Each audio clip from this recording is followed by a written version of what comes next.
Hey guys, it's MCubers and welcome back to another video. In the comment section, some of you have been asking how I get consistent solves most of the time, and so I made this video, how to be consistent at 3x3 using CFOP.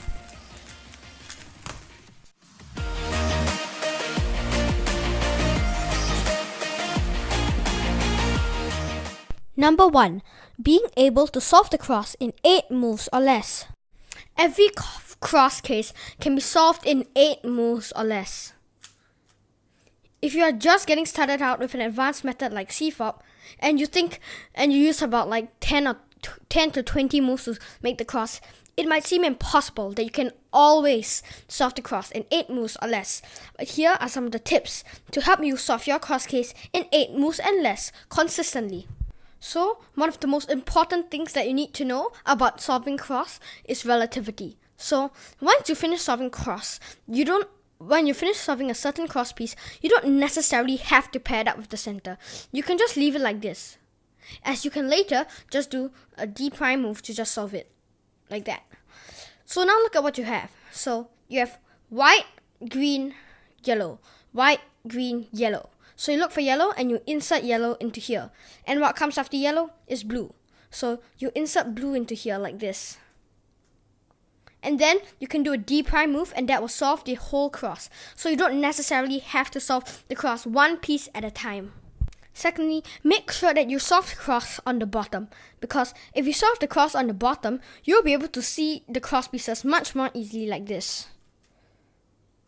Whereas if I was doing that, if I had done my cross on the top, I would have struggled to find the cross piece and then had to do it and then did another rotation to start after OLL. So I strongly recommend that you do your cross on the bottom layer.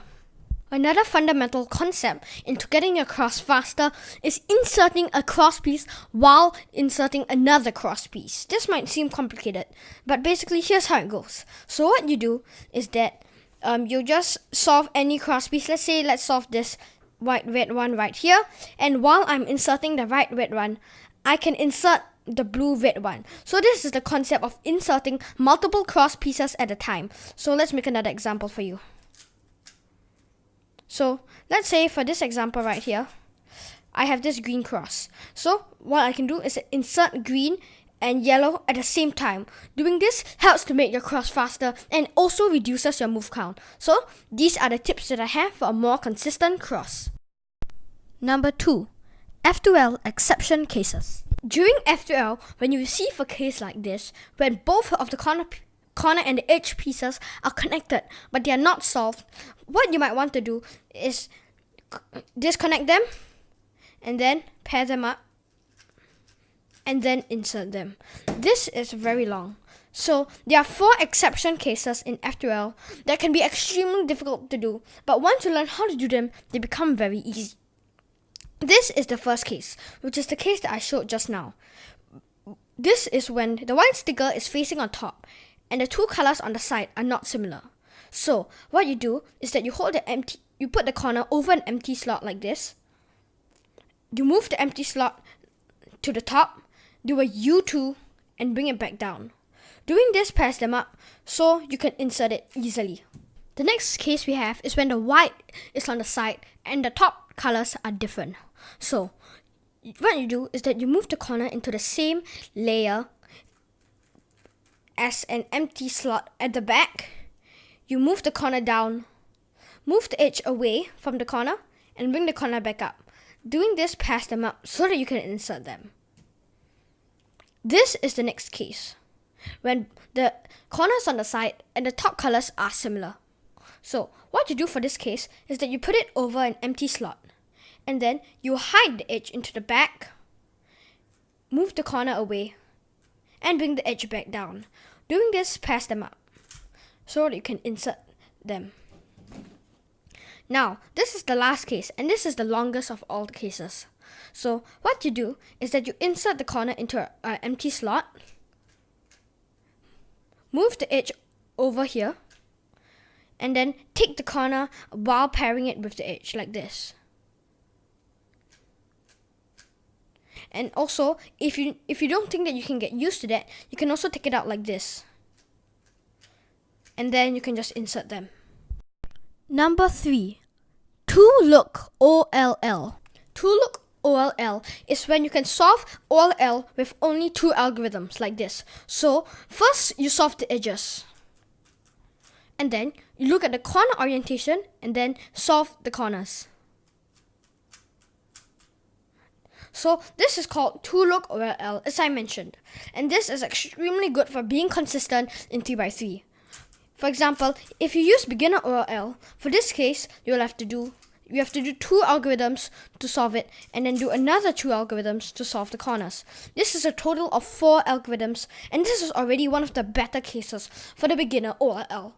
So I strongly recommend that you learn two-look OLL. So I put the two-look OLL algorithms on screen now. So first for the edges, when you have a dot, you do this.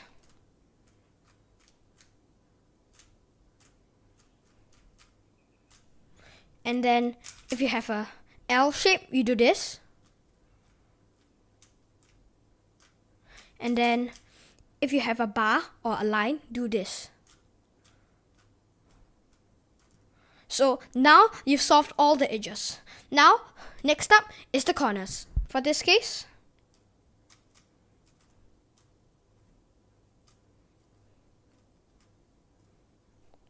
and then for this case, where there are two headlights like this,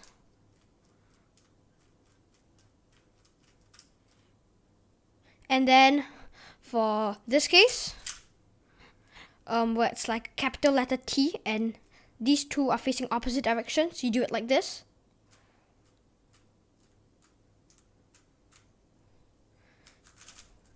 And then for this case, when it's a capital letter T, but both of them are facing the same direction, you do this.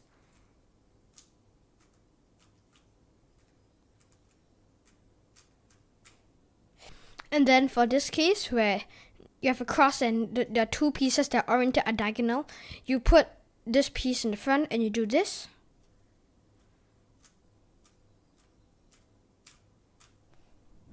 And then if you have this case where one of the corners are oriented, and so what you do here is that you look at these two, and if this is facing you, you do this. And then if this right side is facing you, then you just do the same thing but with your right hand. So those are the two-look OLL algorithms, which allows you to solve OLL in 2 looks, which means you only have to use 2 algorithms, whereas in the beginner method, sometimes you would use up to 7 algorithms. So this is definitely very useful to making your solves more consistent.